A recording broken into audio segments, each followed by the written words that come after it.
I'm here in Denver, mid-August 2024 for the ConnectWise Big IT Nation Evolve and Grow event.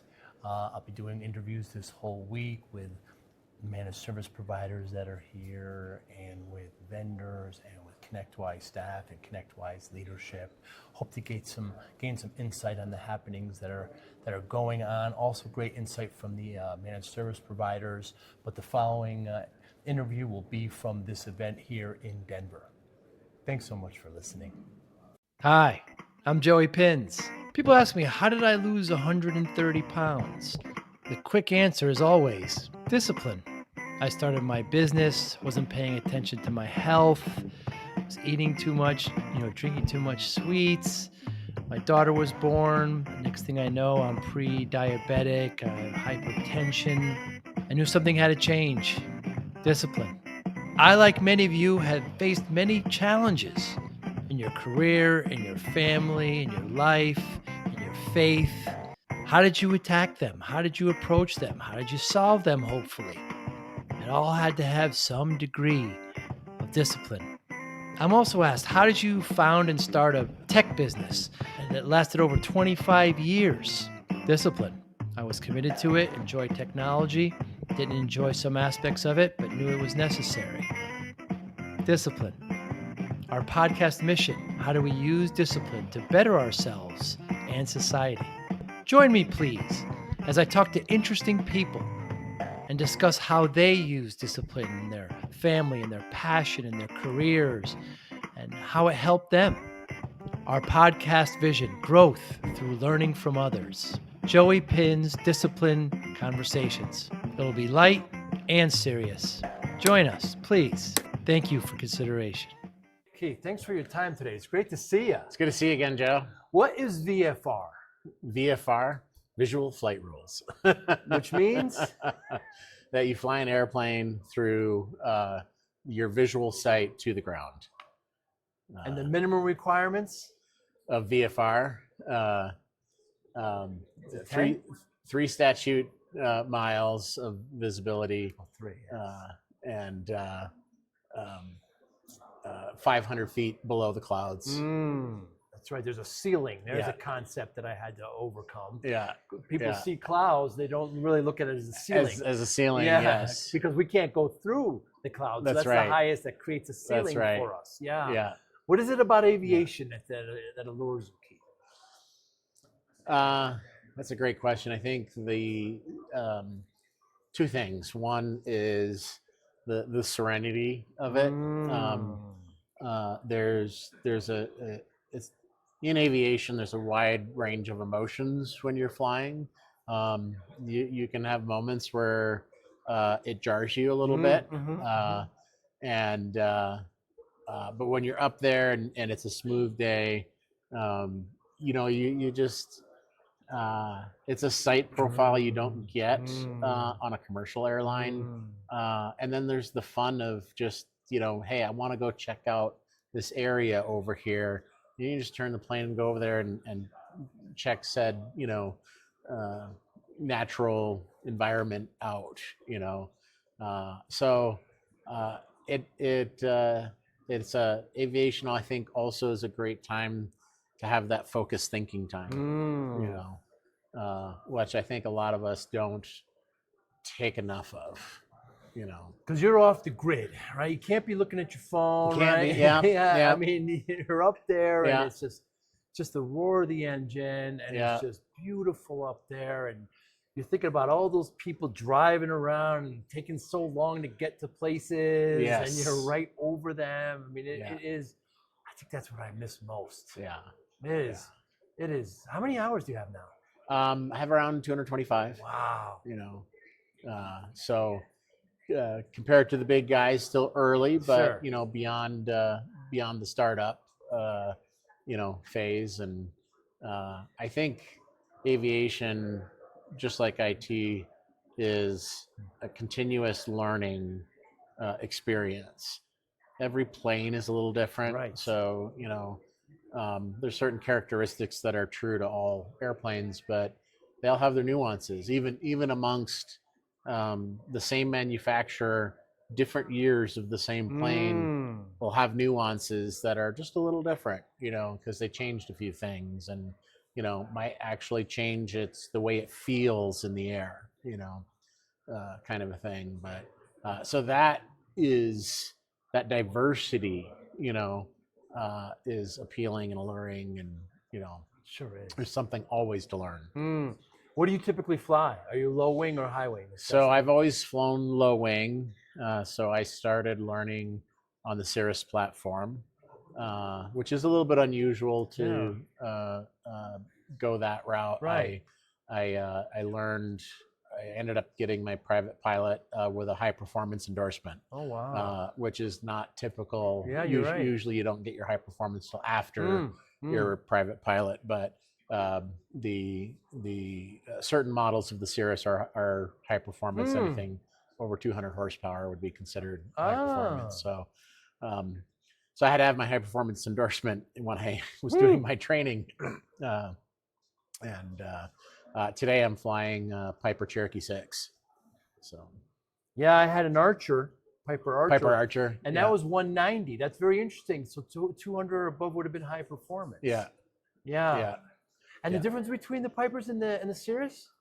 So depending on the year, the year model, but more so it's I think the engine horsepower is a little bit more. The Piper Dakota, which is the next step up from the Archer, has a little more performance characteristics similar to the Cirrus. Same thing with the Cherokee 6. Your sight profile is different when your landing profile. So the Cirrus tends to sit up a little bit higher, straighter. You're at a slight angle in the Archer and the Cherokee 6. So you have to adjust your landings. Right, accordingly. Yeah. But the big thing is the checklists. Yes. The checklist for everything. And it's an SOP, isn't it? Yes, it is. Yeah. That is something. The whole concept of checklists in aviation really keeps you on track, right? And I think even though after a while you fundamentally memorize the checklist, it's good to go back and check to make sure you didn't miss anything. It doesn't take much for if you have a passenger with you, they might ask you a question or divert your attention away from your standard flow. So again, always refer back to that checklist just to make sure, yep, I didn't miss anything, especially if in a distraction type situation. Sure. Landing, takeoff. So what lessons can you learn from aviation that you could bring over to the MSP? Well, so one of the ones I have brought over is the concept of the checklist. The ensuring it just is a more binary way, black and white. Right. The aviation checklists are, is this turned on, right? Or is this, or go and check, this area of the plane, right? Like there's different, if it's a pre-flight checklist, right? Right. Pre-flight. So it's very specific and instructional on what you need to do, but the other element of it that I think we miss in IT is it's succinct. And when you look at the way a lot of IT documentation is, much of it is very verbose, and so you have to weed through pages and pages and pages to find out, what the checklist item that you need to pay attention to is. What's that configuration standard, or how should I set this up, or what options should I select, those kinds of things. So we've started to, since my journey of becoming a pilot, implement the concept of checklists into our organization, just to help keep things consistent and clear. Yeah, and it certainly did that. I mean, I would make kind of little cheat sheets of the checklist, and I would go over each one. I mean, it's just even today in commercial. I mean, sometimes I like to look out the window, look at the planes, and you see the pilots going around and checking the front, checking the fuselage, and this is all part of their checklist. And I absolutely love it. And I say, okay, well, that's where he is, and it's just Yeah. everybody's got to do it. Every now and then, when they, especially when you board the plane, they sometimes this will have the cabin door open, Yeah. and you can see both pilots are running through the They respective are. checklists. Yes. You know, Yeah. and it's encouraging to see that even, you know, everybody learns in the you know, starting off from general aviation, smaller planes, Right. but even if you end up going to that career commercial route, the fundamentals are the same. They're the same. You know, you have, maybe your checklists are longer, Right, right? There's right. more things to check. Sure. But the principles all stand and hold true. You know, and if something as critical and important as the aviation industry is using checklists, shouldn't we Right. take a cue from that? Mm, You know, the other industry that adopted that was hospitals really? in emergency room procedures. Hmm. When they were having a lot of mistakes or forgotten implements, you know, left in people after surgery, or, you know, something foreign was left, you know, that was pre-checklist days.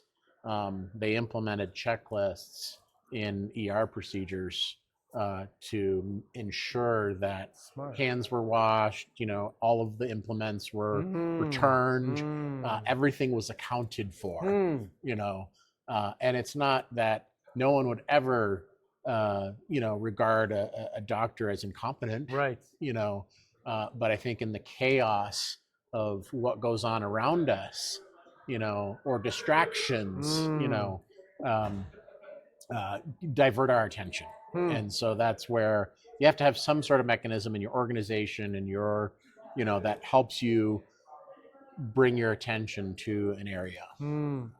And I remember my instructor always saying the term, be ahead of the plane. Yeah. Right. So you have your checklist ready. Start on it when you're, even before you're going to, Yeah. be ahead of the plane. Stay Yeah. ahead of it. Don't be reactionary and things happen. You can Yes. use that's kind of proactive. It's one of the Yeah. main things that we do in the MSP world. Yeah. We're here in Denver. It's Q3. It's the big Evolve and Grow event happening here, Yeah. IT Nation. What are some of your goals this week, Keith? You know, goals are, you know, for me, learning is a big aspect. Yeah. So what are other folks doing in the industry that we might need to pay attention to? Are there any new vendors that are interesting that people are engaging with? You know, uh, we're going to have a session here on AI, and so what's happening in the AI space, and you know, how are people? I mean, that's a AI is a very, you know, still up and coming, and from my perspective, you know, that people are still trying to figure out what is the best usage of this in our businesses.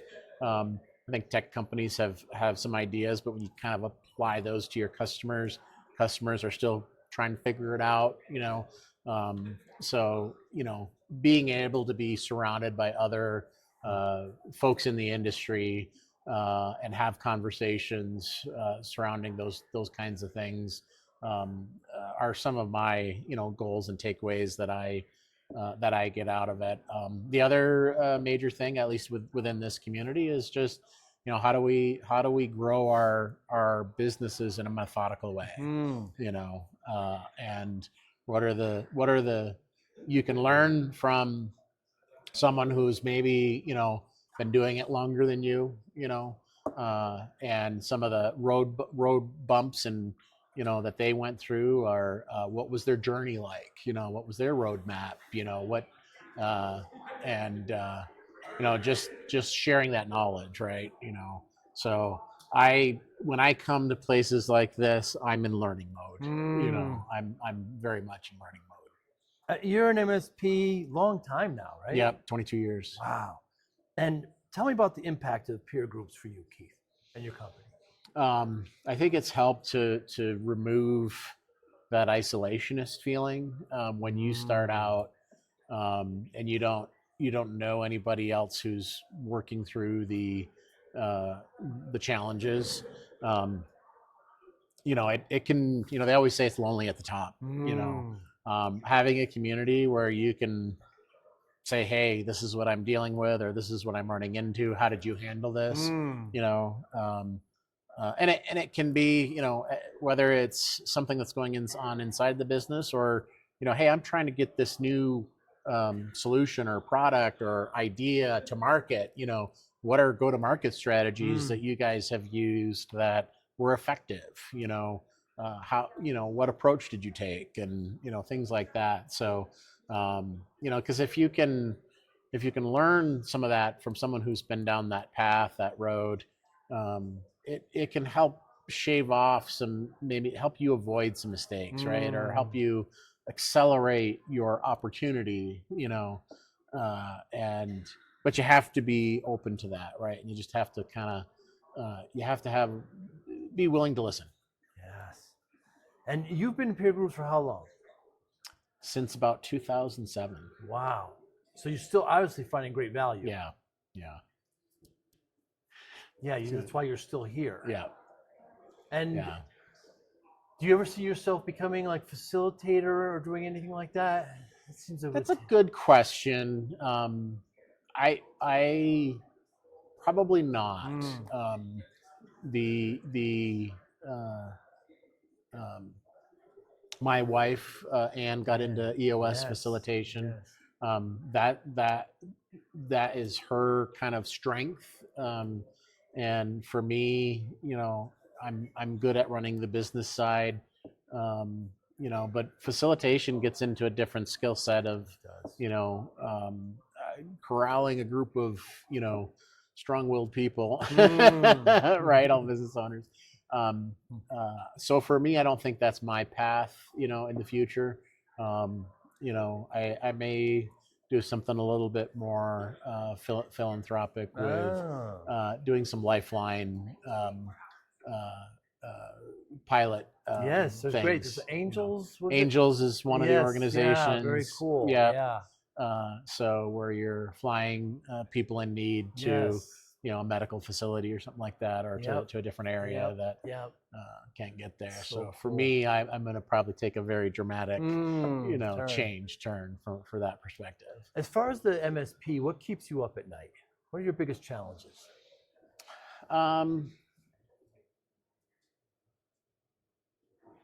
I think I'm always thinking about strategies on growth and strategies on lead acquisition. You know, I think sometimes for a long time, and we've worked on this, and it's when you focus on it, you start gaining a little bit of traction. But marketing is a really hard thing to figure out. It doesn't seem to be a completely formulaic, you know, strategy to marketing and lead generation. There's some things you can do, and you can do those repeatedly, and then they have a long-term effect.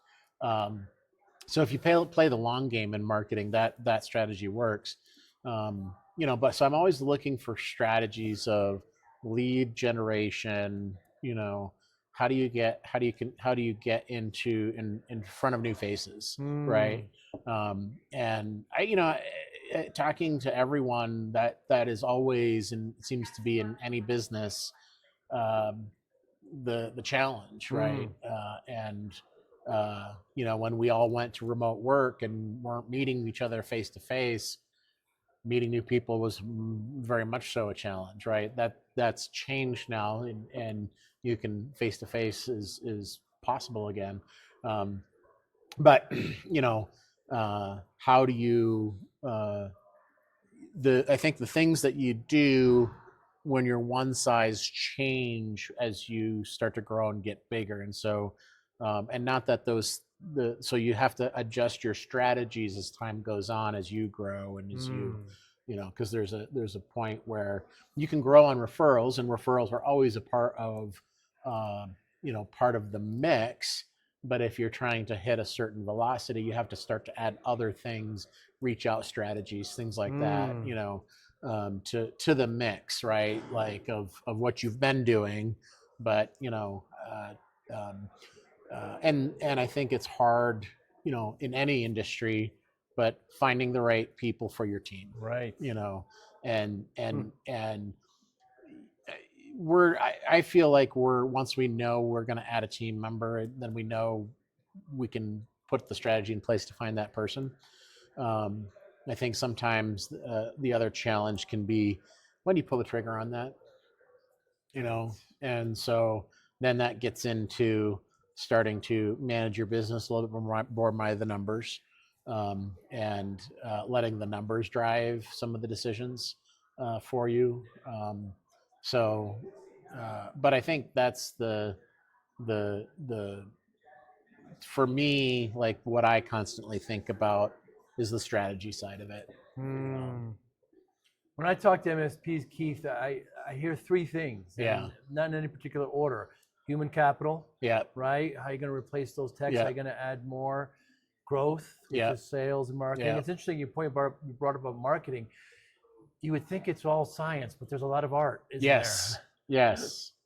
there? Yeah. There's a huge art piece to Yeah. it. And then Yeah. the last is just security. They're worried about their clients Yeah. getting. Yeah. Yeah. So it seems it pretty much rings true. That's been the case for a while, those three, would you Yeah. say? Yeah. I would say as a three major category, I would agree. The For me, the security, you have to have a strong stack in place, and you have to always be evaluating your stack so that because the game changes out there, right? The tactics change, right? Um, when companies didn't, have firewalls, and we started putting firewalls in, then threat actors had to change their tactics because they couldn't get through the firewall. They had to figure out a different way to get around the firewall.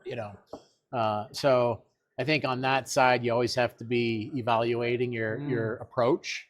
And that approach might be process, might be tools, might be people, but I think you have to keep an eye on that. But if you're doing those things, for me, that security side, it's there's a healthy caution in that area, um, but I focus on the people and the process side.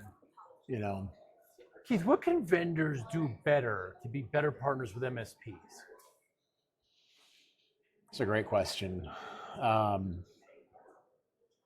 I think the ones that are truly are there to help you work through growth challenges, and not just there's some vendors who, all vendors want to increase their sales, right? Sure. Just as we do, but there's a way to increase your sales without having to take that here's our stack, and here's our new things, and it's good to educate and inform on those things, but I think that you have to tie those things to how is this solving a customer problem? How is this solving maybe an MSP problem? How really having that, and then if you have a product that matches those things, and especially if it matches in both areas, how do we go to market together on this, right? It's some vendors do better than not, but all vendors have marketing departments, right? Most MSPs, unless you're a large MSP, do not have a dedicated marketing department, right? So I think vendors don't realize the opportunity, like, if you want to help me out, give me access to your marketing person, right? Let's come up with a strategy together, that will ultimately benefit you as well, right? And so often those resources are deep and removed, and there's a few that have there's a few larger vendors that have figured that out, and they realize that that's a gap in our area, just because of size, right? Until you get to a certain size, you don't have a marketing department, Right. So they're giving these lunch and learns here. Mhm. Right? So you sat through many. I have too. What are some of the do's and don'ts for vendors of these luncheon buys? So they have time while you're eating. I would say to talk. don't sell your product. Right. Don't sell the product. Right. You educate me on your industry. But I would, I think the other, you see this with some vendors is they don't understand their audience. This audience here is very technical, and when you have a vendor that, sometimes you see this in the security space, they try to explain to you why you should pay attention to security. These are the same conversations we're having with our customers. Right. If you're talking to us at that level, if you think I don't understand the importance and value of security, you've 100% missed the mark. And guess what? I'm not paying attention to you at all because you don't get it. If you don't understand who you're talking to, you don't deserve my attention. Right? And I think that's true with most of our approaches, right? So we have to watch out for that mistake as well when we're talking to our customers. But if it's one thing, if it's a new advanced concept, sure, explain that. But I know what AI is. Right? You know what security is. And in some cases, I think, so there's people in the audience who know it better than you do. Right. So when you are in an audience that is highly technical, you have to have the correct approach. We're all here to learn to grow our businesses, and that's going to come through solutions, margins. So how are you as a vendor affecting those things? Right. Yeah. Simply put, some of the best lunch and learns I can remember, they weren't selling their product. Right. And they just kind of snuck it. I remember one, they did like a Jeopardy game, I think it was, and one of the categories was their stuff. And, and so they kind of sneak it in, and but yeah, that's just. But they made it fun. They made it very fun. Everybody got competitive, and then all of a sudden it was there. How has private equity? How has it affected you at all? They contact me all the time. Yes, you're constantly getting knocked on. But it actually has affected us a little bit differently in private equity. At least is now going into other industries. So we do see some consolidation within our client base that occurs occasionally, where those industries have never had roll-ups before. And so you're seeing it in different sectors now, where a small company is selling to private equity as an exit strategy. I don't think that was something we were seeing as common, 15 years ago. Right. That space, while it still would have existed, didn't exist. They weren't paying attention to the smaller organizations. I think that's maybe the biggest change in perhaps private equity is the size of companies that they're now looking at, has changed, and I think recognizing the value fundamentally in what we would call the SMB space, that there's a big market there when you look at it as an entire market, so so we've seen some things like that where,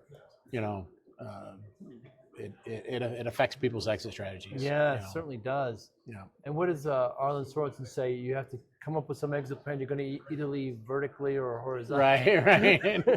Yep. We're not all going to stay on this earth forever. Yeah, that's for sure. That's for sure. Yeah. Keith Schoolcraft, thank you so much. Always great to see you. See your smile. I love your insight, and I hope this conversation not only helps MSPs but helps vendors and ultimately SMBs. Thanks so much for your time. Thanks, today. Joe. It's been a pleasure. Thank you for listening and or viewing Joey Pinz Discipline Conversations. Please share this episode with one or two of your friends who you think may benefit from the episode. Our website, www.joeypins.com. There you'll find lots of resources and you could join our mailing list. Please follow us on all our social media, Instagram, Twitter, and Facebook. Podcast information, the video version of our podcast is on YouTube. Please subscribe. Audio is on all major podcasting platforms. Please follow them. And if you like it, please consider giving 5-star rating. Would really appreciate that. Thank you again for listening or watching Joey Pinz Discipline Conversations.